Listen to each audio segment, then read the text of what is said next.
आइए इसी गुलामी के इजहार को मजीद अरूज की जानिब बल्कि ओज सरैया पे ले जाने के लिए मैं बड़ी मोहब्बत के साथ दावत खिताब दे रहा हूँ साहबजादा डॉक्टर सैयद हामिद फ़ारूक बुखारी साहब को।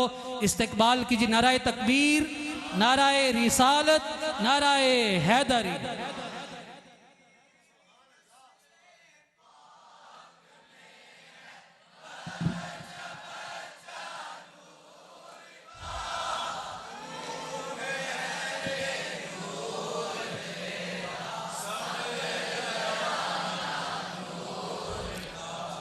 बिस्मिल्लाहिर्रहमानिर्रहीम। हज़रत गिरामी अल्हम्दुलिल्लाह सुम्मा अल्हम्दुलिल्लाह, बड़े ख़ूबसूरत अंदाज से साहबज़ादा सैयद फ़हीम शहज़ाद शाह साहब ने और दीगर सारे भाइयों ने इस प्रोग्राम को यहाँ तक पहुँचाया है। अल्लाह करीम की बारगाह में इल्तिजा है कि वो हमारा बैठना कबूल फ़रमाए। और बड़े ही ख़ूबसूरत अशार, बड़े ख़ूबसूरत अंदाज से शाह साहब ने भी पढ़े और हारून रशीद शाह साहब और साहबज़ादा सैयद अतीकुर रहमान शाह साहब ने भी अपनी मोहब्बत का इजहार किया। और हर एक ने इस बात का एतराफ़ भी किया है कि यकीनन उनकी शान का जो हक़ है उसे बयान करना ये हमारे बस की बात ही नहीं है। ये तो या तो ख़ुद मुस्तफ़ा बयान करें या ख़ुद मुर्तज़ा बयान करें या बरोज़ महशर हज़रत जिब्रील बयान करेंगे। बस अल्लाह की तौफ़ीक है, सादत है, जितनी मुयस्सर आ जाए बस इसी पे इस्तिकामत अता फ़रमाए और ज़िंदगी गुजारने की तौफ़ीक अता फ़रमाए। और हज़रत सैयदना जिब्रील अलैहिस्सलाम इस घर में हमेशा मोहब्बत के साथ, एहतराम के साथ और एक फ़ासला कायम रखते हुए हमेशा तशरीफ़ लाते रहे हैं। और जब ज़हरा पाक उस चार दीवारी के अंदर होती थी तो फिर उस चार दीवारी के अंदर जिब्रील नहीं आया करते थे।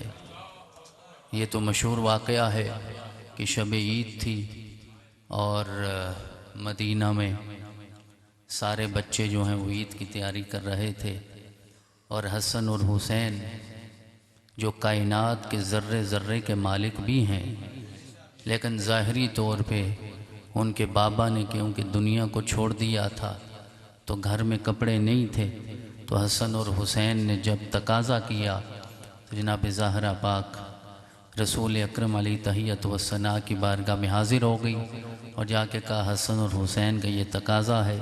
मेरे आका ने हाथ उठाए। अभी ज़हरा घर नहीं पहुंची थी कि दरवाज़े पे दस्तक होती है। फ़िज़ा ने दरवाज़ा खोला और जिब्रील जन्नत से कपड़े लाकर हसन और हुसैन की खिदमत में पेश कर रहे थे, क्योंकि जिब्रील का भी यही अकीदा है कि जन्नत के सरदारी अल्लाह ने हसन और हुसैन को अता फ़रमाई है। तो जब वो जन्नत के सरदार हैं तो फिर जन्नत में जो कुछ भी है वो सरदार का ही होता है। वहाँ से खाने के लिए फल आए, वहाँ से पहनने के लिए कपड़े आए, जो भी आए अल्लाह करीम ने पैदा ही इनके लिए फ़रमाया है। आज का जो हमारा मौजू है वो हज़रत सैयदा ख़तून जन्नत की सीरत की असरी मानवियत है। क्या आपकी सीरत से हम क्या रहनुमाई हासिल कर सकते हैं? वही बात फिर अर्ज़ करूँगा कि फ़ज़ाइल बयान होते रहे हैं, क़यामत तक होते रहेंगे, लेकिन फ़ज़ाइल का बाब मुकम्मल नहीं हो सकता। और शाह साहब ने इशारा कर दिया कि आपकी हयात तय्यबा से, आपकी सीरत मुबारका से हमें ये सीखना है कि बतौर बेटी माँ बाप के साथ ताल्लुक़ कैसे होना चाहिए, ज़िम्मेदारियाँ क्या हैं, बतौर बीवी ज़िम्मेदारी क्या है और बतौर माँ ज़िम्मेदारी क्या है। अल्लाह करीम ने ये तीनों ज़िम्मेदारियाँ आपको अता फ़रमाई और पूरी ज़िम्मेदारी के साथ मैं कह सकता हूँ कि आपसे बेहतर कायनात में इन ज़िम्मेदारियों को किसी ने आज तक अदा नहीं किया और उसके असरात हमें आज तक नज़र आते हैं।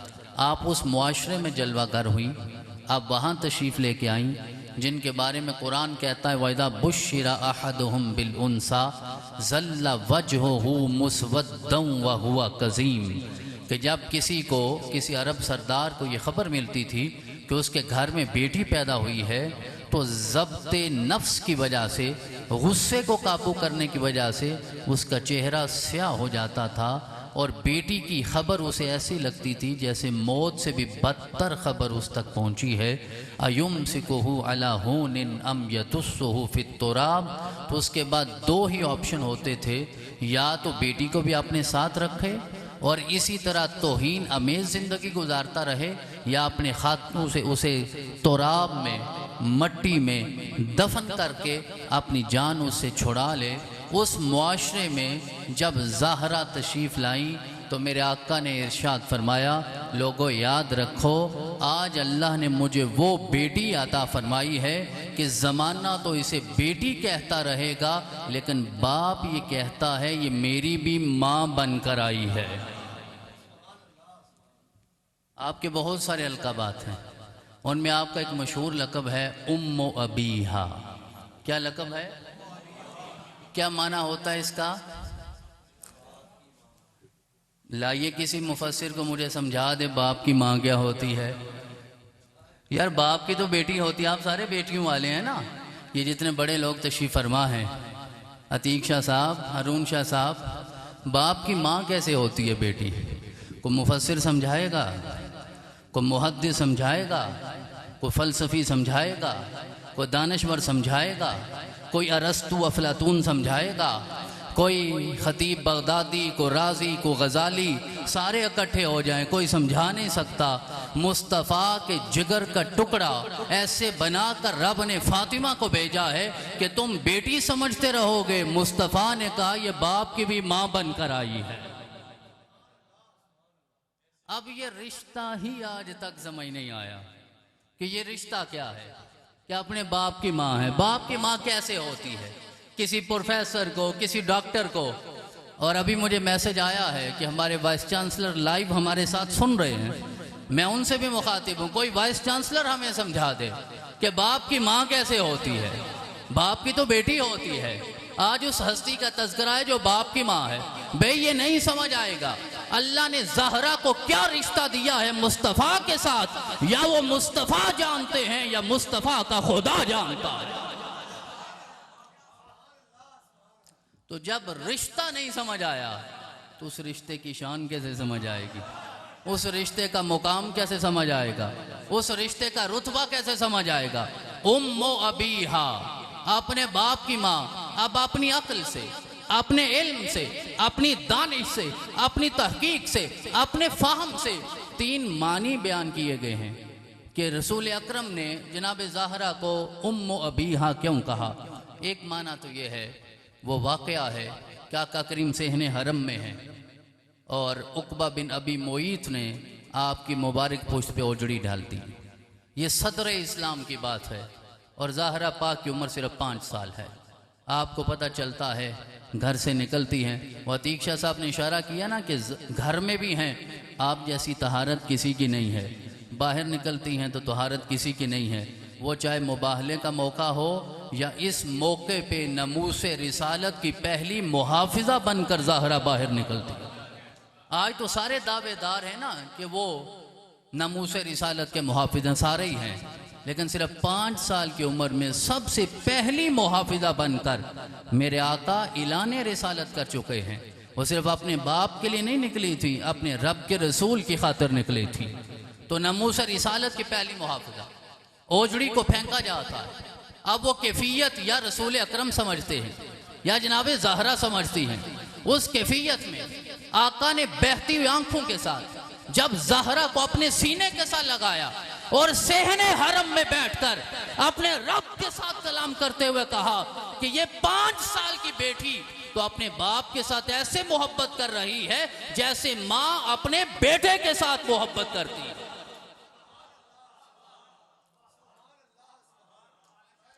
तो इस वजह से आका ने इरशाद फरमाया तू अपने बाप की माँ है। 6 साल की उम्र थी जब माँ रुखसत हो गई तो अल्लाह करीम ने ये आता फरमा दी। तो एक तो वजह यह है। दूसरी वजह उम्मो अबीहा कहने की यह बयान की जाती है कि आका करीम जनाब ज़हरा पाक का एहतराम, मोहब्बत और शफ़क़त इस तरह करते थे जिस तरह बेटा अपनी माँ का एहतराम करता है। ये वाक़या आपने सुना नहीं?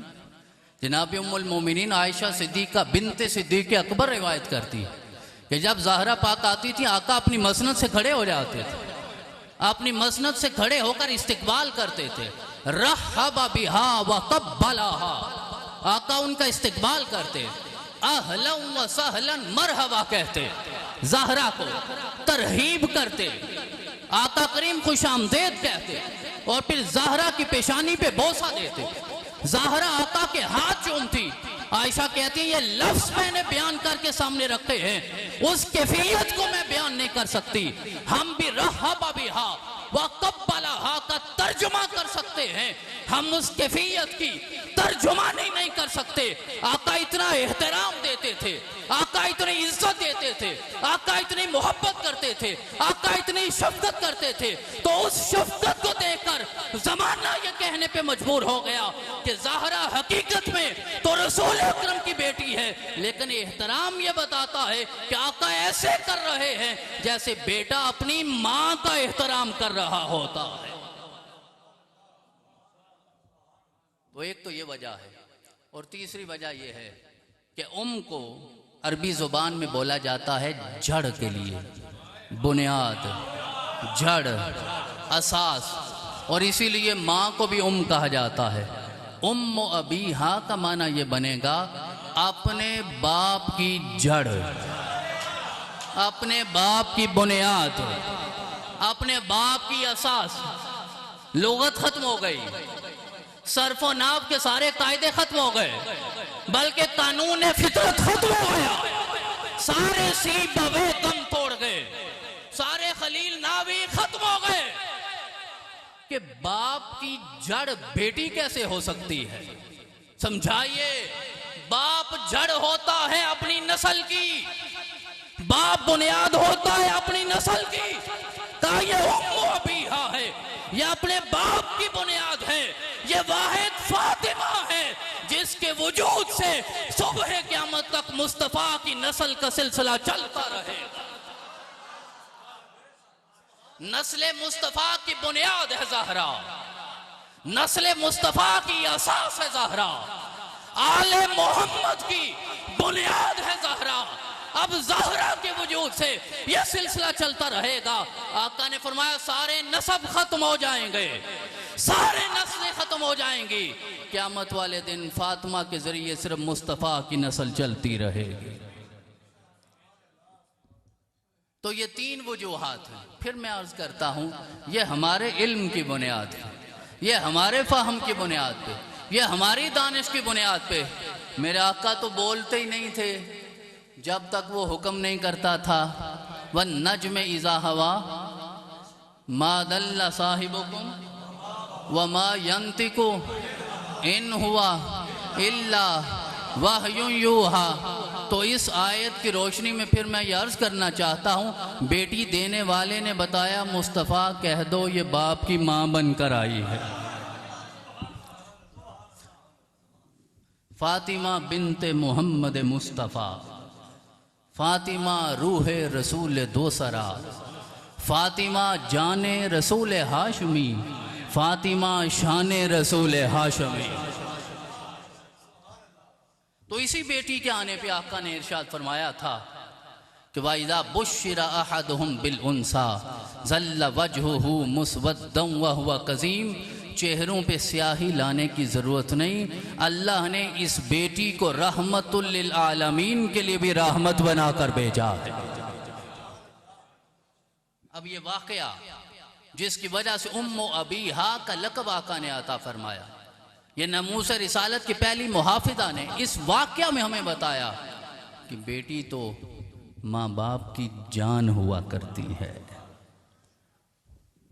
और बेटी को चाहिए, ये रसूल अकरम के इस मोहब्बत वाले वाक़े से हमें पता चला, बेटी को चाहिए अपना सब कुछ माँ बाप पे कुर्बान कर दे। आज की बेटियों को ये सबक लेना है ज़हरा के दर से। फ़ज़ाइल अपनी जगह, सीरत की असरी मानवियत में ये सबक हासिल करना है। और जैसा कि आप जानते हैं, हज़रत सईदा खदीजतुल कुबरा सलामुल्लाह अलैहा का हिजरत से भी 3 साल पहले विसाल हो गया, और हिजरत के बाद आका करीम ने जो निकाह फरमाए, तकरीबन 10 निकाह आका ने फरमाए। उन 10 उम्महात के साथ जनाब ज़हरा ने जिंदगी गुजारी है। अब मुझे ये सौतेले का लफ्ज़ कहना नहीं है, क्योंकि ज़हरा ने कभी किसी को सौतेला समझा ही नहीं है। ये तो हमारे इल्म की हद है ना कि जो सगी माँ ना हो, जो जन्म ना दे, हम उसे सौतेला कहते हैं। ज़हरा ने आयशा को कभी सौतेला नहीं समझा। मैं फिर कहता हूँ, ज़हरा ने आयशा को कभी सौतेला नहीं समझा। ज़हरा ने आयशा को कभी सौतेला नहीं समझा, और ज़हरा ने हफ्सा को भी कभी सौतेला नहीं समझा। जब ज़हरा ने सौतेला नहीं समझा तो ज़हरा ज़हरा करने वाले क्यों सौतेला समझते हैं? तो जो सगी माँ ना हो, फिर कहता हूँ हमारे इल्म के बुनियाद पे उनके साथ ज़िंदगी कैसे गुजारी जा सकती है। आज की बेटियों को ये सबक भी ज़हरा के दर से हासिल करना चाहिए। फिर वो वक्त आ गया कि अल्लाह करीम ने फैसला फरमा दिया, और पहले निकाह जिब्रील की गवाही भी मेरे रब ने आसमानों पे पढ़ाया, ज़हरा और अली का। फिर उसी जिब्रील को भेजा कि तू वहाँ भी गवाह था, वहाँ भी जाकर गवाह बन जा। फिर वहाँ भी जिब्रील ही गवाह बनते हैं, और फिर निकाह होता है। निकाह पढ़ाने वाला हमेशा मोतबर ही होता है। इसीलिए तो ज़हरा का निकाह खुद मुहम्मदुर रसूलुल्लाह ने पढ़ाया, तो आका करीम ने निकाह पढ़ाया। और ये बात कभी किसी पिछली मजलिस में मैंने अर्ज़ की थी, और आज शायद वो तमहीद कह लीजिए, आज आप उसको समझने के लिए तैयार होंगे। मैंने कहा था अल्लाह करीम ने अली को काबा में पैदा ही इसलिए किया था ताकि ज़माने में फ़ातिमा का कुफ भी पैदा हो जाए कि दुल्हा मौलूद काबा हो और दुल्हन बिन्ते पैगंबर हो। अब ये कुफ कहाँ से आना था? तो वो अली आ गए। इतना ही आली कुफ चाहिए था जो ज़हरा के बराबर हो। आका ने फरमाया अली से निकाह करना चाहता हूँ। ज़हरा ने सर झुकाकर उसे कबूल किया। आका करीम ने निकाह पढ़ाया, और जो जहेज आका ने अता फरमाया जनाब ज़हरा को, वो जहेज भी आज हमारी रहनुमाई के लिए काफ़ी है। चंद चीज़ें आका ने अता फरमाई थी जो ज़रूरियात ज़िंदगी में आती हैं, उससे बढ़कर आका जो चाहते अता फरमा सकते थे। मैं अल्लाह के घर में खड़ा हूँ, पूरी जिम्मेदारी के साथ आज एक बात अर्ज करना चाहता हूँ। और जो गलत फहमी लेकर हम जवान हुए हैं और यहाँ तक हमें पहुँचाया गया है कि नऊज़ुबिल्लाह सुम्मा नऊज़ुबिल्लाह, पैगंबर तो उस घर में पैदा हुए थे जहाँ खाने को कुछ नहीं मिलता था। हलीमा आई थी और आपकी ऊँटनी चलने के काबिल न थी, और हलीमा सबसे आखिर में मक्का पहुंचती हैं, और सरदारों के बेटे बाकी दाइयां ले गई। एक यतीम रह गया था, उसे लेने वाला कोई नहीं था, उन्हें लेता कोई नहीं था, इसे देता कोई नहीं था। ये हमें पढ़ाया गया, ये हमें समझाया गया, ये हमें बताया गया, बिल्कुल ऐसा नहीं था। वो सरदार कहां से हो सकते हैं जिनके बेटे और दाइयां ले गई? सरदार सिर्फ उस वक्त हाशिम का बेटा अब्दुल मुत्तलिब था जिसके 200 ऊंट अबरहा ने पकड़े थे, और सरदार ने जाकर कहा था काबे का खुदा काबे की हिफाजत करेगा, तो मेरे ऊंट वापस कर, मैं अपने ऊंटों की खुद हिफाजत फरमाऊंगा।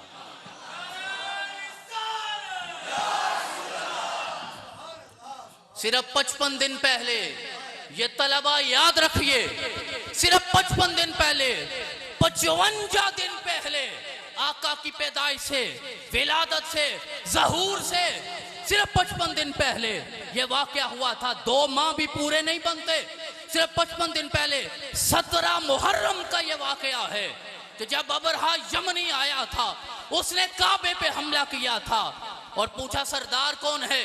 का अब्दुल मुत्तलिब नाम है। अबरहा को भी पता था कि वो सरदार मिस्कीन नहीं है। ओ काबे पे हमला आवर होने वाला जानता है कि मुस्तफा का दादा फकीर नहीं था, और काबे में झुकने वाले आज तक ये जान ना पाए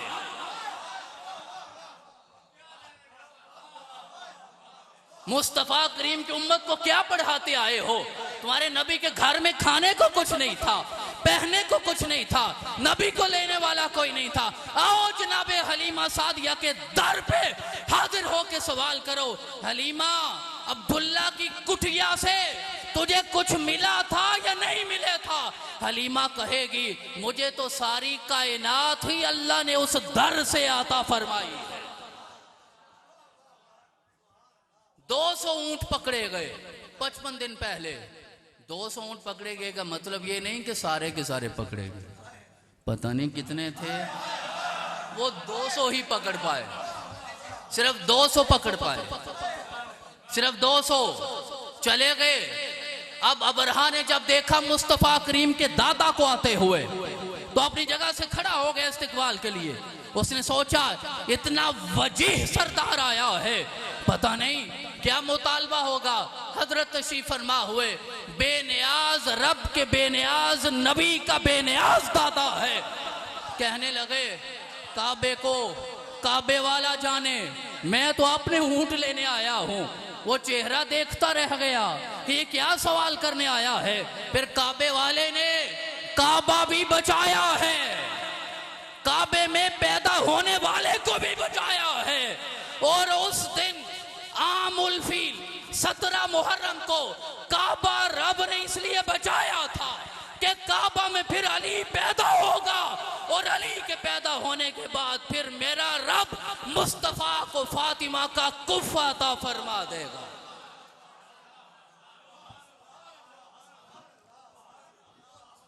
सब कुछ अल्लाह ने अता फरमाया, एक नहीं दो नहीं 3 तलाकें अता फरमा दी थी। गर्ज ना थी, था सब कुछ उनके खाली हाथ में, जो चाहें जिसे चाहें आता फरमाएं। तो ये गुर्बत के अफसाने हमें न पढ़ाए जाएं। आका करीम अलैहि तहियत व सना का जो आपने हक मेहर दिया था ज़हरा की माँ को, जनाबे खदीजतुल कुबरा को, वो भी जाके पढ़िएगा कि नबी के चचा ने क्या क्या अता फरमाया था। जो अपने बाबा से लिया था वो दिया था जनाबे खदीजतुल कुबरा को। और खदीजा क्या हक मेहर के लिए मुस्तफ़ा के पास आई थी। खदीजा को क्या चाहिए था? 80 मील तक जिनके खिजानों की चाबियां उठाने वाले ऊंटों की कतार लग जाया करती थी, वो हक मेहर के लिए नहीं आई थी। वो जानती थी जिसे मुस्तफ़ा मिल गए उसे खुदा मिल गया।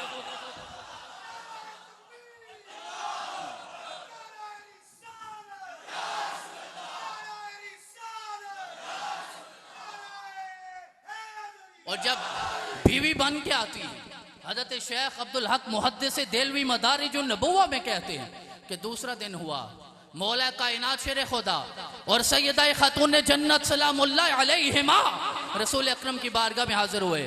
अर्ज की आका हमारे दरमियान कामों की तकसीम फरमा दीजिए। आका करीम की बारगाह में आका ने तकसीम फरमा दिया। कहा घर के सारे काम ज़हरा करेगी, बाहर के सारे काम अली करेगा।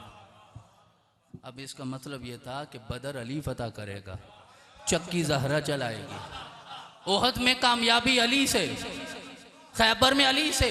और ये बात मैं पहले भी अर्ज कर चुका हूं, कितना ही बड़ा मर्द क्यों ना हो जाए, कोई भी जितना बड़ा मर्द हो जाए, और अली नीरा मर्द तो था नहीं, वो तो शाहे मर्दा थे, तो घर से सुकून ना होता, घर से चैन न मिलता, घर से राहत न मिलती, तो बदर ओहद खैबर कभी फतह न होते। तो ज़हरा ने घर की जिम्मेदारी अदा की, मुर्तदा ने मैदान जंग की जिम्मेदारियों को अदा किया। और फिर उस आयत मुबारका पे अमल हुआ जो अतीक शाह साहब ने पढ़ी, व अंतुमुल आलौना इन कुंतुम मोमिनीन। उधर मुर्तदा तलवार उठाया करते थे, इधर ज़हरा सर सजदे में रखती थी, मेरा रब फतह अता फरमा दिया करता था। और एक दिन आका ने अली से पूछा, अली ज़रा बताओ तो सही मेरी ज़हरा की इबादत कैसे होती है। अली कुल्ले ईमान, मौला कायनात, शोहरे नामदार ज़हरा के, वो कहने लगे आका मैंने आज तक ज़हरा से बेहतर इबादत गुजार कोई नहीं देखा। बस बात ख़त्म करते हुए कि फिर वो वक्त आ गया कि अल्लाह करीम ने आपको माँ का रुतबा अता फरमाया, और इतनी कामयाब तरीन माँ। आज बड़े बड़े मोटिवेशनल स्पीकर्स हमें लेक्चर्स देते हैं, लेकिन कभी इस कामयाब तरीन माँ का तज़किरा भी तो करें, जिसने ज़माने को हसन दिया, जिसने ज़माने को हुसैन दिया, जिसने ज़माने को ज़ैनब अता फरमाया। और हज़रत इमाम हसन कहते हैं सारी रात सजदा करती रहती, सारी रात, और सुबह जब दुआ करती तो ना हसन के लिए दुआ होती, ना हुसैन के लिए दुआ होती, कभी बिलाल के लिए दुआ होती, कभी अबू ज़र के लिए दुआ होती। जिसकी दुआओं में भी लालच न था, जिसकी दुआओं में भी अपनी औलाद के लिए तमा न थी, जिसकी दुआओं में भी अपनी औलाद के लिए, खानदान के लिए कोई हिर्स न था, उनकी सोच की तरफ, उनकी नीयत की तरफ कोई ऐसी बात कैसे मंसूब हो सकती है जो दुआओं में भी अपने लिए कुछ नहीं मांगा करते, वो किसी और से क्यों जाकर सवाल करेंगे, क्यों मांगेंगे। और उस दुआ का असर था, माँ की वो दुआ और सजदा हर रोज जनाबे हसन देखते थे। और वो वक्त आया जब एक तरफ तख्त बचाना था, एक तरफ दीन बचाना था, हसन ने माँ के सदके अपने मुस्तफा के दीन को जिंदा कर दिया। और हुसैन को ये सबक किसने पढ़ाया था कि सरदाद नादाद दस्त दर दस्ते यजीद। सबक पढ़ाने वाली माँ का नाम ज़हरा है। और जनाबे ज़ैनब ने जब ये खुतबा दिया था और कहा था ज़नंत या यजीद हीना खस्त अलैना क़तार अल अर्द व दय्यक़त अलैना फ़ाक़ अस्समा, और फिर ललकार के कहा महलन महलन ला ततिश जहलन, अल्लाह का फरमान याद करो, वला यहसबन्नल्लज़ीना कफरू अन्नमा नुमली लहुम खैरुल लिअन्फुसिहिम। और यजीद के दरबार में खड़े होकर ज़ैनब ने यह खुतबा देकर ज़माने को बताया कि ज़ैनब को यह खुतबा जो दूध पिलाकर तैयार करवाने वाली है, ज़माना उसे ही तो उम्मु अबीहा ज़हरा कहा करता है।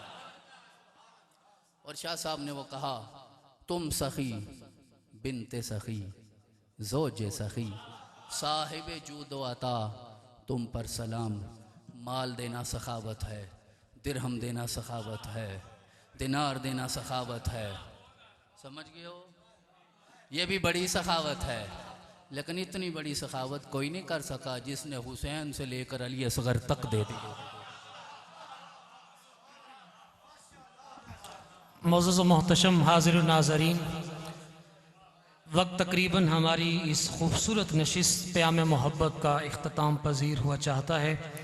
मैं बड़ी मोहब्बत के साथ, अदब के साथ, खलूस के साथ हज़रत पीर सैयद ज़ाहिद सिद्दीक़ बुखारी दामत बरकातुल आलिया को दावत दूँगा तशरीफ़ लाएँ और दुआए खैर के साथ इस मजलिस खैर का इख्तिताम फरमाएँ।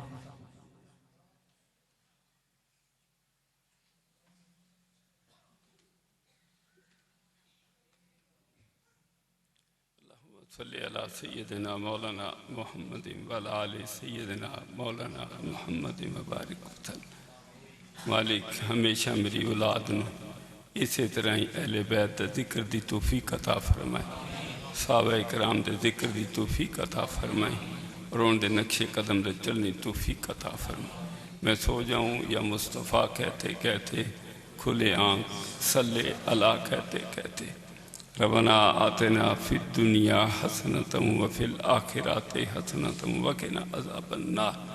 मालिक मेरे बच्चों की इस मेहनत को कबूल फरमाए, ताता में वापसी इस तरह ही मेरी नस्ल में इस रस्ते चलने तौफीक अता फरमाए। इन्होंने तकब्बर तू गरूर तू रियाकारी तू शैतान दे शर तू नफ्स अमारत तू महफूज फरमाए। सारे दुआ करो रहमती बारिश अता फरमाए।